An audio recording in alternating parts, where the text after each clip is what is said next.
The moment I got the alert on my phone that GPT-4 had been released, I knew I had to immediately log on and read the full GPT-4 technical report. And that's what I did. Of course, I read the promotional material too. But the really interesting things about GPT-4 are contained in this technical report. It's 98 pages long, including appendices, but I dropped everything and read it all. And honestly, it's crazy. In both a good way and a bad way. I want to cover as much as I possibly can in this video, but I will have to make future videos to cover it all. But trust me, the craziest bits will be here. What is the first really interesting thing about GPT-4? Well, I can't resist pointing out it does power Bing. I've made the point in plenty of videos that Bing was smarter than ChatGPT. And indeed, I made that point in my recent GPT-5 video. But this bears out, as this tweet from Jordi Ribas confirms. Bing uses GPT-4. And also, the limits are now 15 messages per 150 total, but tonight it's not about GPT-4. So I'm gonna move swiftly on. The next thing I found in the literature is that the context length has doubled. From ChatGPT. I tested this out with ChatGPT Plus. And indeed, you can put twice as much text in as before. And that's just the free version. Some people are getting limited access to a context length of about 50 pages of text. You can see the prices below. But I immediately checked this on ChatGPT Plus. As you can see, it can now fit far more text than it originally could into the prompt. And output longer outputs too. But let's get back to the technical report. When I read it, I highlighted the key passages that I wanted you to know most about. This was the first one I found. What the highlighted text shows is that they're just not going to tell us the model size, the parameter count, the hardware they use, the training method, or anything like that. And they give two reasons for this. First, they say that they're worried about their competitors. They say it's a competitive landscape. I guess they don't want to give an edge to Google. Second, they say that they're concerned about the safety implications of large-scale models. And I'm going to talk a lot more about that later. It gets really crazy. So this was just the first really interesting quote. Let me know if you agree in the comments. But I think it's really fascinating that they're not gonna tell us how they trained the model. First thing that hundreds of millions of people see when they read the promotional materials or GPT-4 is that GPT-4 scores in the top 10% of test takers for the bar exam, whereas GPT 3.5 scored in the bottom 10%. And that is indeed crazy. But it is a very cherry-picked metric, as I'll show you from the technical report. This is the full list of performance improvements. And yes, you can see at the top that indeed it's an improvement from the bottom 10% to the top 10% for the bar exam. But as you can also see, some other exams didn't improve at all, or by nearly as much. I'm not denying that that bar exam performance will have huge ramifications for the legal profession, but it was a somewhat cherry-picked designed to shock and or the audience. The next fascinating aspect from the report was that there were some abilities they genuinely didn't predict GPT-4 and would have. And it stunned them. There was a mysterious task, which I'll explain in a minute, called hindsight neglect, where models were getting worse and worse at that task as they got bigger, and then stunningly, and they admit that this was hard to predict. GPT-4 does much better. 100% accuracy. I dug deep into the literature, found the task, and tested it out. Essentially, it's about whether a model falls for hindsight bias. Which is to say that sometimes there's a difference between how smart a decision is and how it actually works out. Earlier models were getting fooled with hindsight. They were claiming decisions because were wrong, they didn't work out, rather than realizing that the expected value was good. And so despite the fact it didn't work out, it was a good decision. You can read the prompts yourself. But essentially, I tested the original ChatGPT with a prompt where someone made a really bad choice. They ended up winning $5 regardless. This comes direct from the literature, by the way. I didn't make up this example. Did the person make the right decision? What does the original ChatGPT say? It says yes, or just why? What about GPT-4? Well, it gets it right.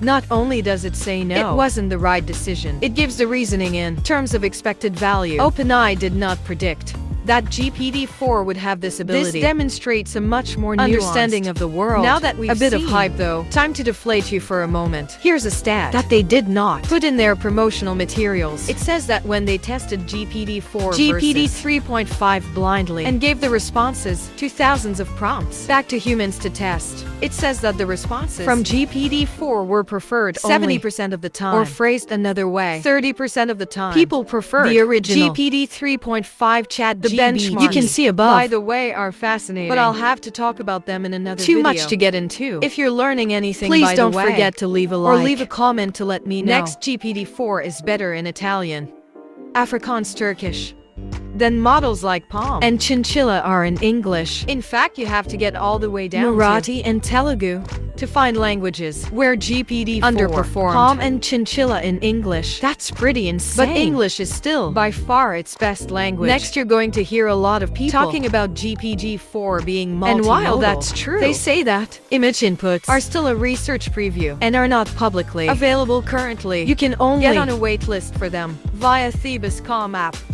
But what can we expect from image to text? And how does it perform versus other models? Well, here is an example, apparently from Reddit, where you prompt it and say, what is funny about this image? Describe it panel by panel. As you can read below, GPT-4 understood the silliness of the image. Now OpenAI do claim that GPT-4 beats the state of the art in quite a few image-to-text tests. It seems to do particularly better than everyone else on 2 such tests. So as you can expect, I dug in and found all about those tests. What leap forward can we expect? The 2 tests that it can do particularly well are fairly similar. Essentially, they are about reading and understanding infographics. Now we don't know how it would perform versus Palmy because those benchmarks aren't public yet, but it crushes the other models on understanding and digesting infographics like this one and the other test. Very similar graphs basically. This one was called the chart Q. A benchmark. GPT-4 can test with images will crush at this. And I will leave you to think of the implications in fields like finance and education and comedy.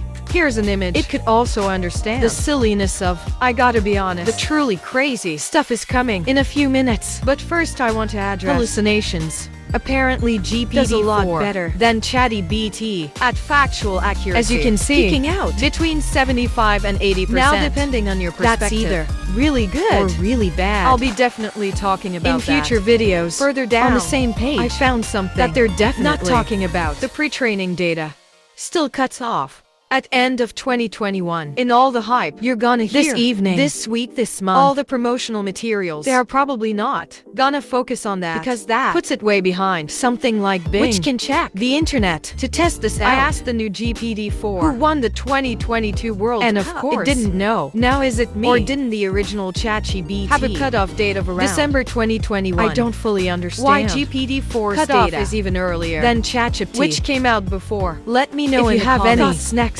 OpenAI admits that when given unsafe inputs, the model may generate undesirable content, such as giving advice on committing crimes. They really try with reinforcement learning, with human feedback, but sometimes the models can still be brittle and exhibit undesired behaviors. Now it's time to get ready for the spam inundation we're all about to get. OpenAI admit that GPT-4 is going to be at producing realistic, targeted disinformation. In their preliminary results, they found that GPT-4 had a lot of proficiency at generating text that favors autocratic regimes. Get ready for Propaganda 2.0. Now we reach the crazy zone. And honestly, you might want to put your seatbelt on. I defy anyone not to be stunned by the last example that I mentioned from the report. I doubt much of the media will read all the way through and find out themselves. The report says that novel capabilities often emerge in more powerful models. Find some that are particularly concerning are the ability to create act on long-term plans,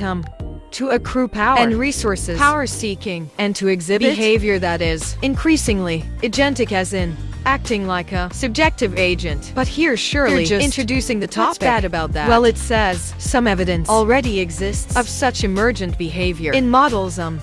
Okay, that's pretty worrying. It goes on more. Specifically, is optimal for most reward functions and many types of agents. And there is evidence that existing models can identify power seeking as an instrumentally useful strategy, meaning that OpenAI have detected that models that might include GPT-4 seek out more power. If you thought that was concerning, it does get worse. By the way, here is the report that they link to, and the authors conclude that machine learning systems are not fully under human control. But finally, I promise craziness. And here it is. Look at the footnote on page 53 of the technical report. ARC, by the way, are the Alignment Research Center. We got early access to GPT-4, it says, to simulate GPT-4 behaving like an agent that can act in the world. ARC combine GPT-4 with a simple read execute print loop that allowed the model to execute code, new chain of thought, reasoning, and to delegate 2 copies of itself. ARC then investigated whether a version of this program running on a cloud computing service with a small amount of money and an account with the language model API would be able to make more money, set up copies of itself, and to increase its own robustness. They were kind of testing if it would lead to the singularity. I know that sounds dramatic, but they wanted to see if the model could improve itself with access to coding, the internet, and money now. Is it me? Does that sound kind of risky?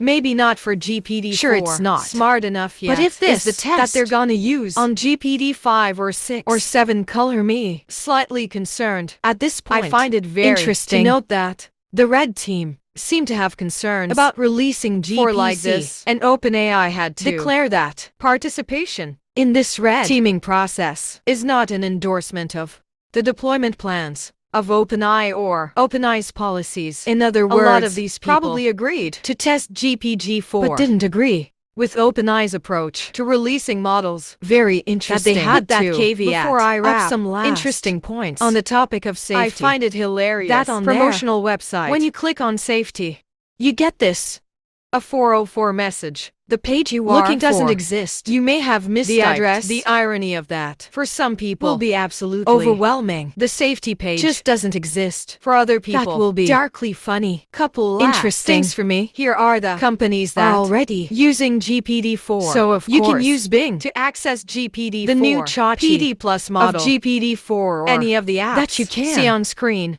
For example, Morgan Stanley is using it. The Khan Academy is using it for tutoring. And even the government of Iceland, other such companies, are listed here.